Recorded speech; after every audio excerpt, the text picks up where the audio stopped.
What's up, guys? It's, what do we call this episode? Friday Night Lights? Friday Night Lights. There we go. At the end of a good week, man. We had a positive week. Absolutely. Some challenges, like always. Like, that's the business, right? So we can spend a little bit of time on that, recapping what went on, and hopefully it just kind of maybe teach somebody out there, things can be always done a little bit better. Sometimes it's something that may look like a small problem becomes a bigger problem, which leads to the first topic, OS&Ds, shortages and that good stuff. How did that affect us this week, and what's the outcome? Well, paying attention to detail is certainly important.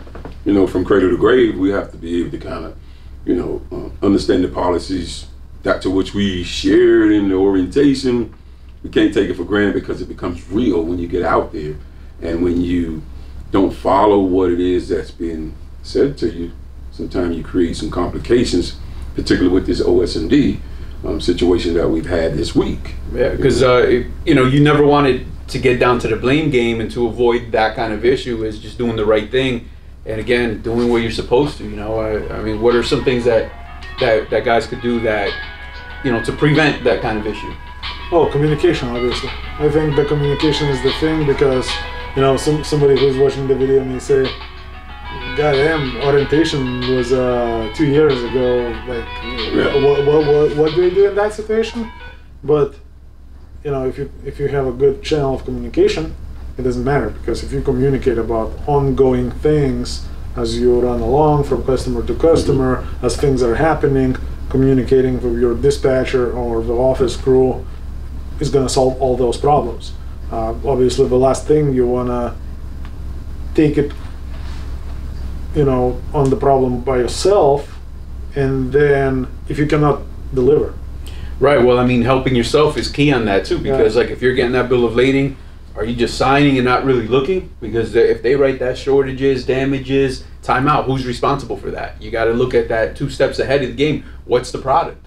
What if it's a pair of very Generation 1 OGs Nikes at $10,000 a pop, man? And 3 boxes are missing. Good luck. So absolutely. Look at the paperwork. Extremely important. If there is something there besides the signature, that obviously needs to be investigated, because you never know. And once you leave that facility, it's he said, she said. So at that point, like, you can't even solve these problems effectively if you're already not there, if all you have is a piece of paper.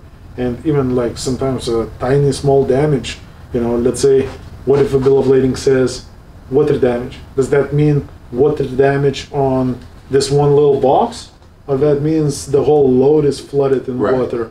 And if you already left a facility without informing your company, now it's kind of on you. But on that, but coupled with that, Mike, a couple of things, there's always some fail-safe things that we should do, not only looking at the bill of lading, but when our trailer is empty, one of the things we have to know in our mind is that trailer should be clean going to the next location. Yep. So, standing on the ground trying to look down 53-footer trailers at night sometimes don't give you a clear vision if the trailer's empty or not. So it's important to always get up in the trailer, walk the trailer with your light, your flashlight, to ensure no debris is in there. And then you may discover there may be a leak, wet spot, or there may be some freight that's still left in the vehicle. And that way you haven't left the property.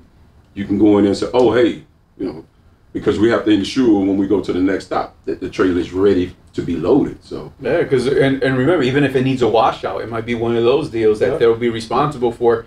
But don't let that guy that just loaded or unloaded your trailer, maybe the decision's not even that person's to make. Once you get your dispatcher involved, they call the higher ups, other people get involved, and let that decision roll downhill. Mm-hmm. Don't leave it up to somebody who really probably doesn't even have authority to make that call. He or she is just trying to pass that responsibility onto you, so it's your problem and not theirs. Yes, and I think the biggest challenge in this, like in the years I've been dealing with this, is that somehow sometimes drivers believe that if I can only make this thing to go away, if I can only I just want to leave, I just want to leave from here. I don't want to deal with that right now. What you have to remember is, once you're gonna leave the facility, it's whatever we said. That's what it is. How do you know? Maybe the forklift guy punched a hole in your trailer. Yeah. And in situation like we had this week, as a matter of fact, today, I guess the problems got solved because it wasn't a crazy big problem. So it was still kind of problematic because we still don't know how it's gonna end up. However, if the driver is getting loaded last night and this morning he finds out that there is still some freight in the trailer when he's already at the shipper, first of all, it's Friday. Yeah. What if the problem was just a slightly bigger than it really was? The whole weekend is ruined. That's it. He's stuck. Nobody's gonna solve anything until Monday. And even on Monday, good luck getting the result that you want to achieve. It's not just about resolving it anyhow. You always want to resolve it, in the best option possible. Or let's say if that load wasn't even there, but how do you know if the forklift guy did not punch the hole through, and now you're going to this pickup facility to pick up your long weekend load that's going to pay you a crazy amount of money, and the pickup time is 4 p.m. and people at the facility says, "Hey, bro, you got a hole in the trailer." Everything is ruined. Absolutely everything. Yeah. So the 5 minutes that you thought you were saving is not just in the possible claim, but also on the reload you potentially lost, and so your losses are huge just because you didn't take time. Well, absolutely, Christian. Not only that, but you're stuck with the product until the decision is made. So not only did you lose that load, you may have to go back. We don't know what's going to happen, but the clock is ticking, and nobody's making money now. You're upset when you could have really took the time to do what you were supposed to do. Now we're talking 2, 3, how many days and hours it's going to take to get this resolved. Well, how much money we done lost in the process? Yeah. I think people just, in most of the time, we just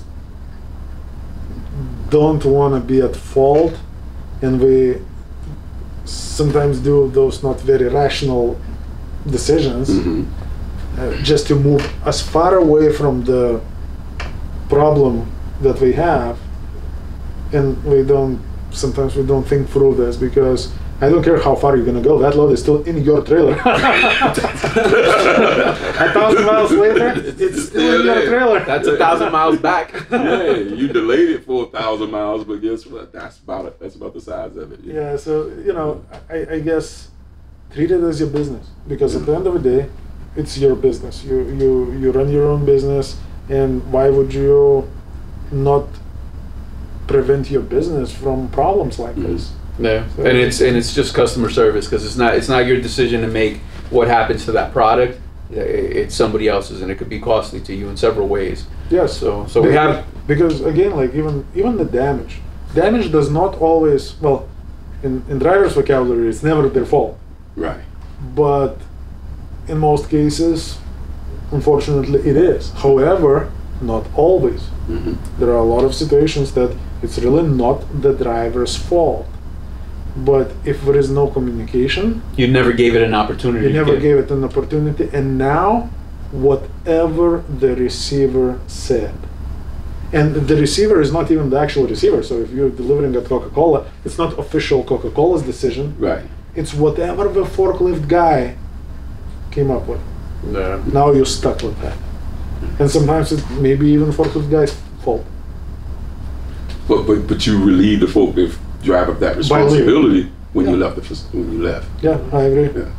So guys, watch those bill of ladings. Make sure you're checking that trailer. Do your due diligence. Protect your business. Again, it comes down to financing. Don't let something end up being costly to you. Before we move to the next subject, I think it's important to share this piece, is because you said something earlier, Mike. Sometimes we say, well, it's not our fault. It's really not at that point. It's not about whose fault it is. But at the end of that piece, somebody's gonna have to take ownership. Yes. So now when I'm talking ownership to you, because remember, we're business partners, right? Is it right for me to bear the financial responsibility of that? or is it yours, or do we? That conversation has to happen. So we have to be businesslike to be able to understand the ramifications of what just happened, and that it's going to cost somebody because the customer is going to be asking for their money Yes. for the shortage of the product. And I think that here's what's I think the most important. So the communication as early in That's the problem right. as possible. Not removes, but like makes it very improbable Mhm. that now we are arguing is that my fault or your fault when we still have other people out there, and if we're communicating in a timely manner, it may be not your fault and not my fault, but the only way to find out is communication. And to that point, because exactly that, I mean, no matter who you run for, no carrier is going to just want to absorb damages. Right? So by them being communicated to, making phone calls, them helping themselves, they're helping you as well get that product delivered at the end of the day. Because like you said, it might just be damage that they did, maybe nothing else is damaged, but at least they were instructed to by someone on their end to, rubbage through there and keep what's necessary. Yeah, and maybe we just, wrote that damage and maybe nothing gonna come out of this. Mhm. It's not necessarily gonna even be a claim. Right. It's not 100%. However, if we know ahead of time, we can eliminate a lot of problems. We can decrease the potential risk, the cost of the situation, Right. and so on. So again, I get it. I guess it's just a human factor to say it's not my fault, and I understand that. But working together to solve problems, I think, is just the most effective way to do this. And I kind of see as a driver, maybe also it's broken. Oh my, now they're gonna be blaming me, and that's not the case. Right. That's not the case. When somebody in the office is asking you so what happened? Send me the pictures. And I can see as a driver how in my head it would be like, we're building a case against me. That's not it. Whatever you're sending to the office, whatever communication is there, you and us building a case against everyone. Right. It's us. And you have to have that. You have to be comfortable in the relationship that you have with us as a company. Remember, it's that partnership to say, well, let me do the right thing. Let me go ahead and get the information now, because just like anything, the sooner you get the information, the quicker you can resolve it. You just wait on it, and then now it's a day, 2 days, 3 days later, we get ourselves too far out of the pocket. It's like, now, how can you? Yeah, and at that point, it's you can't already come back at the customer. You're probably halfway across the country by that time. Absolutely, and even now if that needs somehow to be fixed, it's already too far gone. Yep. And the cost is through the roof. So how do we resolve things like this happening? Or we call on the help of our business partners to communicate to us in a timely manner. And in 99, everybody's there to help. Like, guys, nobody wants to claim. Right. I don't care what carrier you are with this. Nobody wants that. So, if that dispatcher is ignoring your call and telling you to just kind of dump it and go, then you should second guess or ask yourself, do you really want to be aligned with that company? But there's a way to get out of trouble, So things are going to happen. We already know that. So just already pre-plan what you need to do if you find yourself in this situation. It would be my answer, I would say. And just again, talk to the people. Talk to the people who are in charge, who are dealing with this every day. Because if you're a good driver, you're not dealing with damages every day. Right, exactly. It's rarely, because if you see the load is going to have some issues, I've been in situations as a driver where I was like, no man, this thing is not going to arrive in one piece. I can already see the way you guys loading it. Right. It's just not going to work. I'll be loaded like this all the time. Good for you. Let me call my dispatcher. Hey, this stuff here is just not going to work. And at that point, at least I told them. At least now, if we say, okay, take it I'm probably not even going to take it anyway. If I already know that it's not going to arrive in one piece, I'm not going to take it as a driver, which is totally within your rights to do. Right. Because once you sign on that bill of lading, it's your responsibility. And communication and Yeah, because what happens if you don't do that, you take it, then they're refusing it. Now they're blaming that you break, hard braking, Yes. hard turns. Let me see the logs. Let me see, and it becomes something it never should have been, had we have made the communication. And I can see, why that driver. Well, now you're saying I was braking hard. Well, if you would have made that phone call when you were getting loaded, somebody could have sent a picture of that directly to the customer. Will you accept this?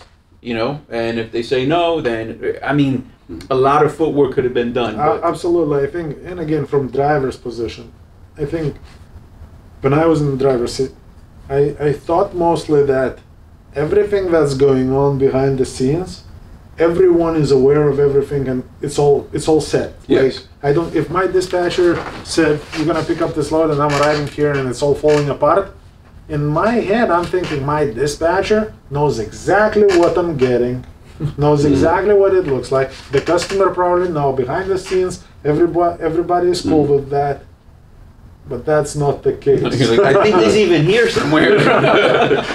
So the communication, talk to your dispatcher, and even sometimes you may come across negligent dispatcher.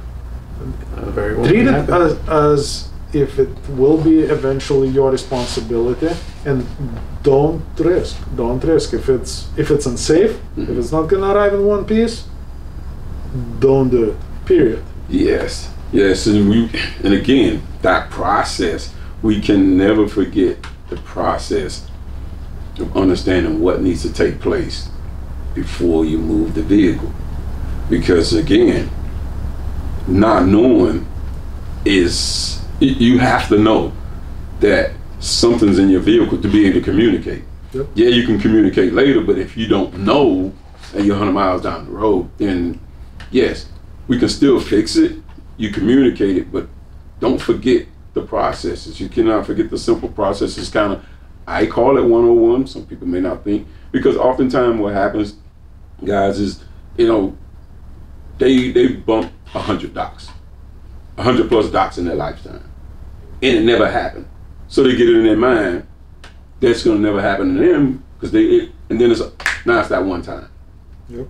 That's one time when it counts. Yeah, now it's the one time, because it never happened before. So you program your mind and say, oh yeah, everything's right. I've never had just like accidents. I know what I'm talking about. Complaciveness, man. But yeah, I've never had an accident in my life. I've been driving for 17 years. That's great. But that doesn't mean you can't have one.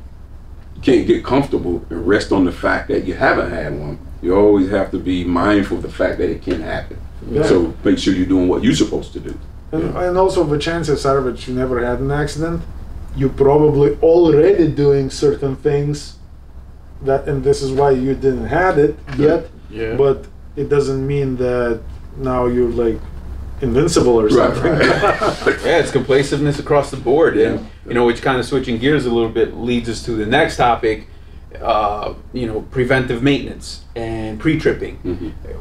I get it. Some guys are out there going to be like, hey, what are you talking about? That's 101. It's not meant for you guys. We're trying to teach the guys who don't do it. And You know who you are, the guys that don't do it. Believe it or not, there's guys out there that just turn the key and go. And they do that for, who knows, man, maybe 2 weeks straight. So one of the things, how can that be costly?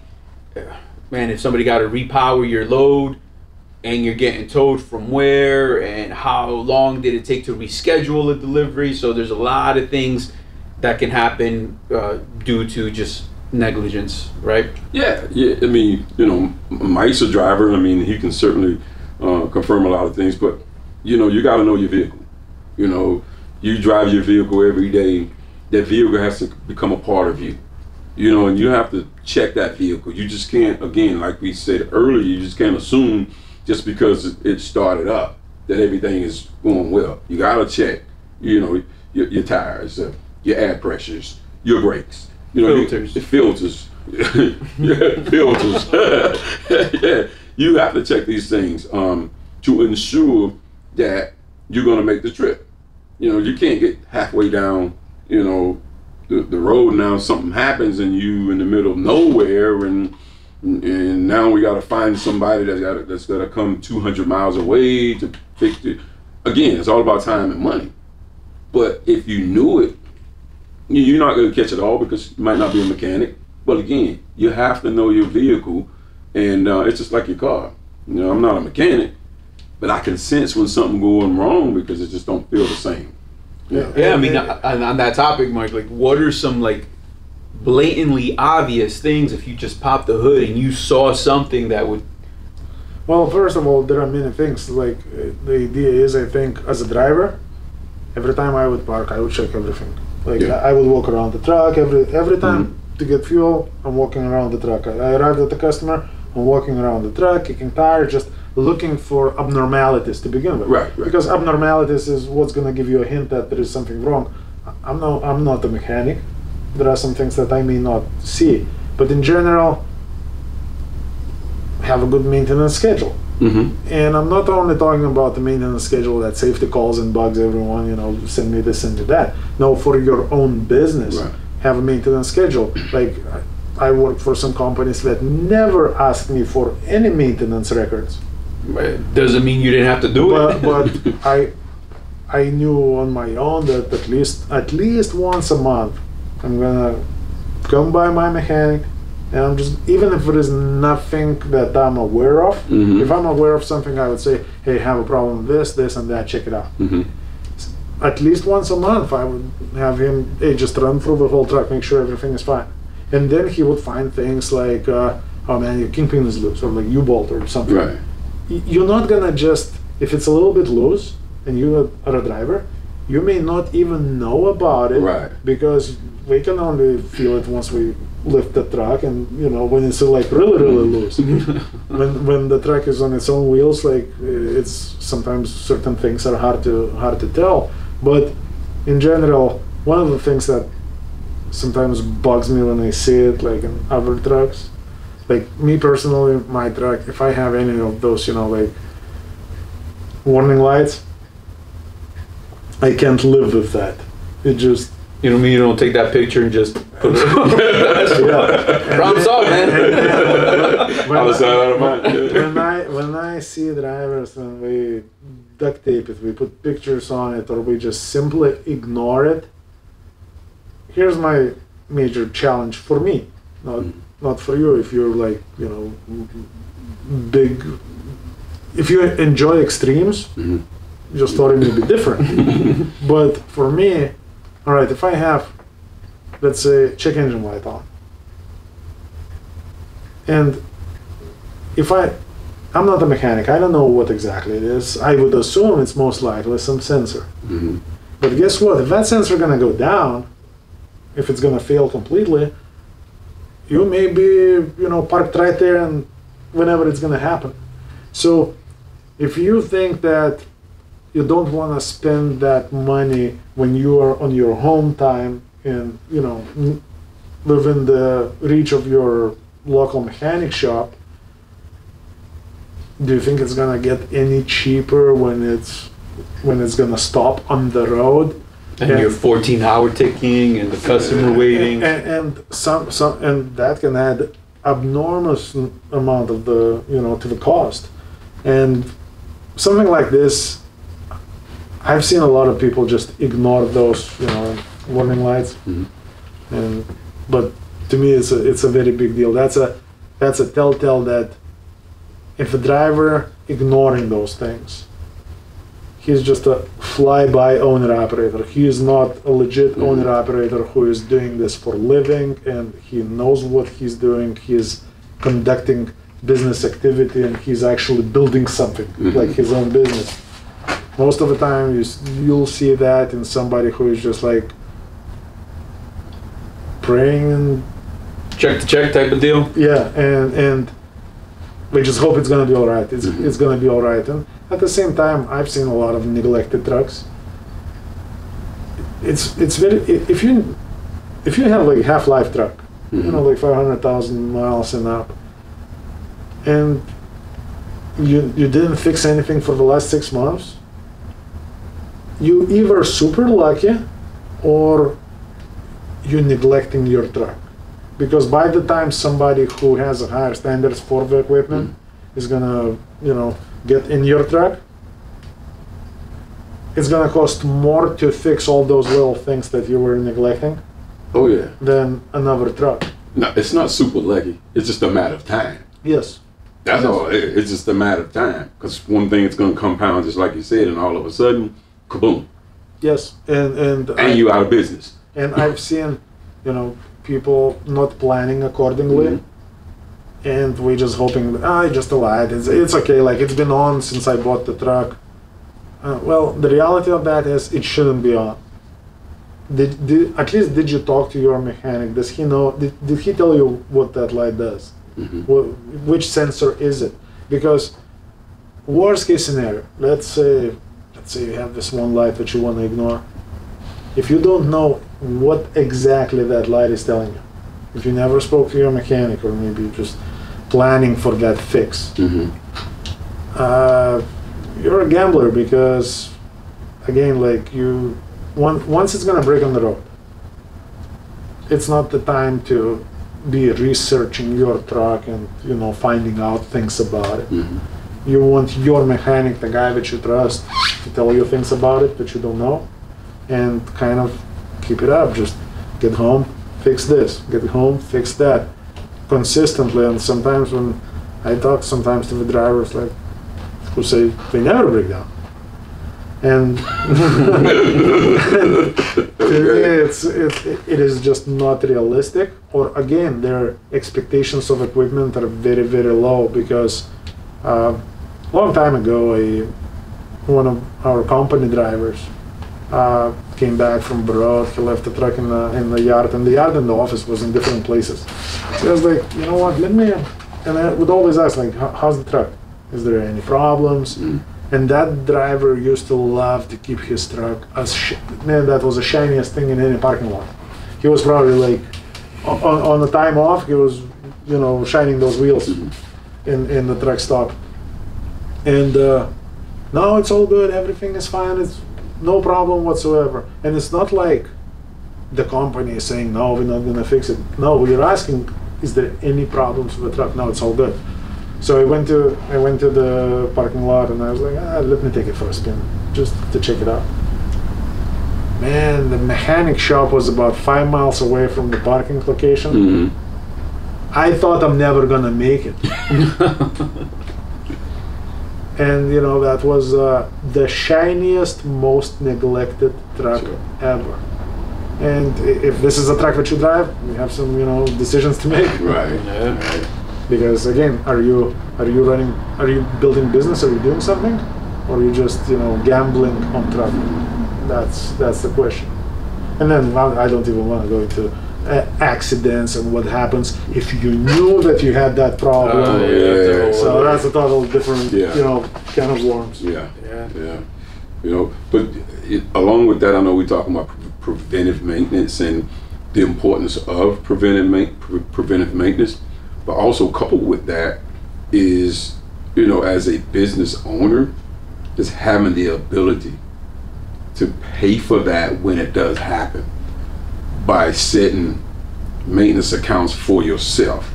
If the company don't have that for you, as a business owner, that should be one of the things, because eventually you're gonna need something if it's nothing other than tires or brakes. Yeah. You don't want to get to the point where you having to get to that piece and then say, hey Mike, can you let me borrow $2,500 to get tires, or you break down somewhere and you don't have access to any money because haven't been or sometimes you guys, the newer guys that just bought a truck, hold on to that fake security blanket of a warranty, because that's not the same as preventive maintenance, and it's that's a whole new other process, probably a separate video, how to get something fixed that's under warranty. How much money is lost at that point. How much money, how much time, how much, what's covered, what's not. Because if your motor failed because of a sensor and it costed you $2,000, $3,000 with towing,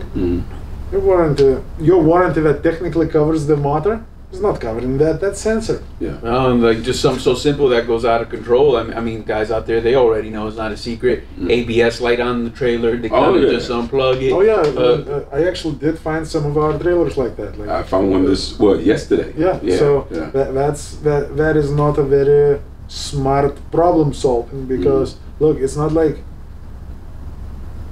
First of all, if the company is telling you that no, we're not gonna fix it, you're in the wrong company.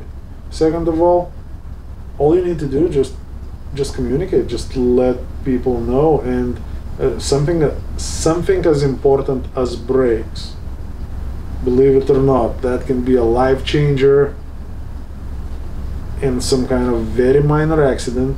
And if that very minor accident will go, a wrong route, that disconnected ABS light is literally a crime.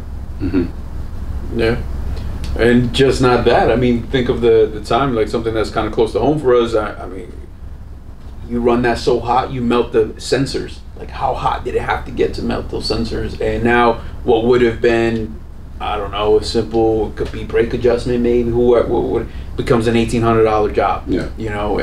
And who's paying for that? And how much time did you save? How much money was that? So it's just running a business. That's all it is. It's keeping your eye on the ball and doing what's right, because it's also financial. It's not just safety wise. It's also financial for your business. Yeah. Don't forget, truck eats first. Everyone else last. Yes. On that subject, I know but safer. We have to understand when these brake adjustment happens and DOT pulls you over, you gotta pay, but it just don't stop there. That's a CSA. It affects the company. It affects you as an individual.